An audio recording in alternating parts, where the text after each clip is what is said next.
নমস্কার বন্ধুরা, শ্রাবণীর রান্নাঘরে আপনাদের সবাইকে স্বাগত জানিয়ে আমি আবারও একটা রান্নার ভিডিও নিয়ে আপনাদের সামনে চলে এসেছি।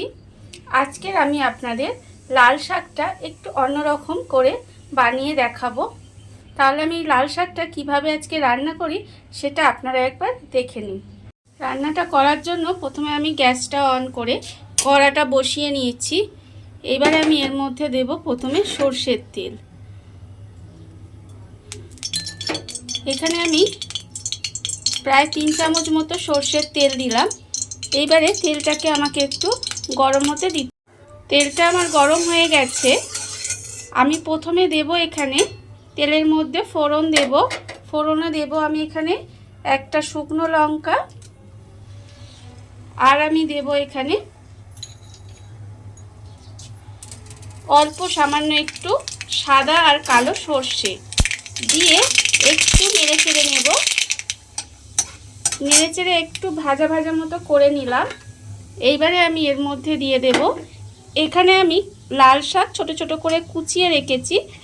এই লাল শাকগুলো আমি এখানে দিয়ে দেব। লাল শাকটা আমি দিয়ে দিলাম। দিয়ে এবারে শাকটাকে একটু উল্টে পাল্টে একটু নেড়ে নেব। নেড়ে নিয়ে এইবারে আমি এর মধ্যে মিশিয়ে দেব এখানে আমি রেখেছি বিট।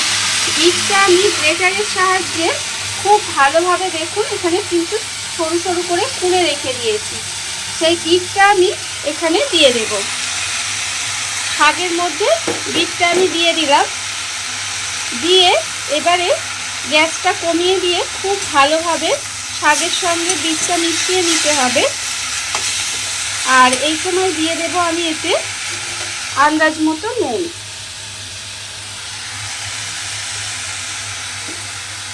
নুন দিয়ে দিলাম।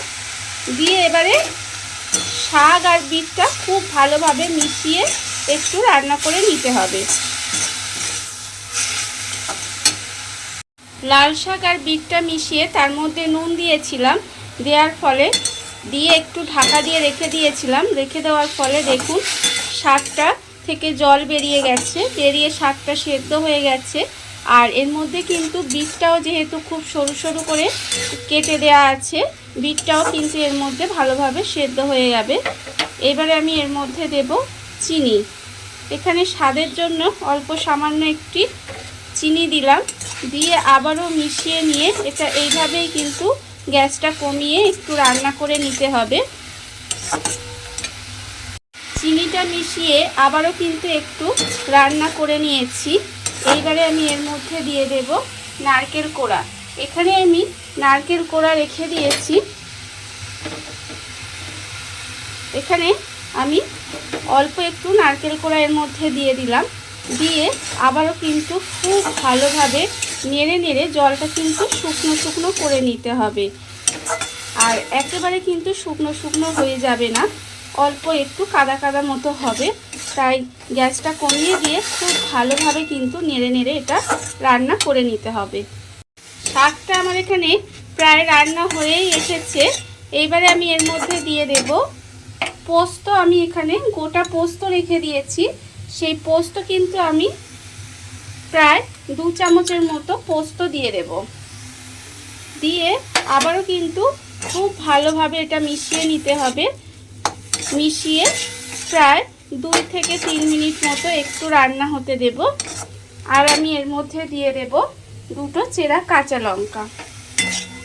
দেখুন এইভাবে জাস্ট একটু রান্না করে নিলেই কিন্তু আমার রান্নাটা হয়ে যাবে। আর এটা কিন্তু খেতে ভীষণ ভালো লাগে। গরম ভাতে দিয়ে খেলে কিন্তু খুব ভালো লাগবে এটা খেতে। লাল শাকটা কিন্তু আমার রান্না হয়ে গেছে। এবারে আমি গ্যাসটা অফ করে এটাকে নামিয়ে নেব।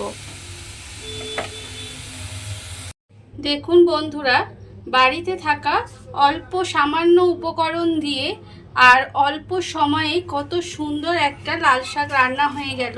এটা কিন্তু গরম ভাতে প্রথম পাতে এটা খেতে কিন্তু ভীষণ ভালো লাগে। আর এটা আপনারা বাড়িতে বানাবেন। আর এই ভিডিওটা যদি আপনাদের ভালো লেগে থাকে তাহলে লাইক করবেন, কমেন্ট করবেন আর সাবস্ক্রাইব করবেন আমার চ্যানেলকে।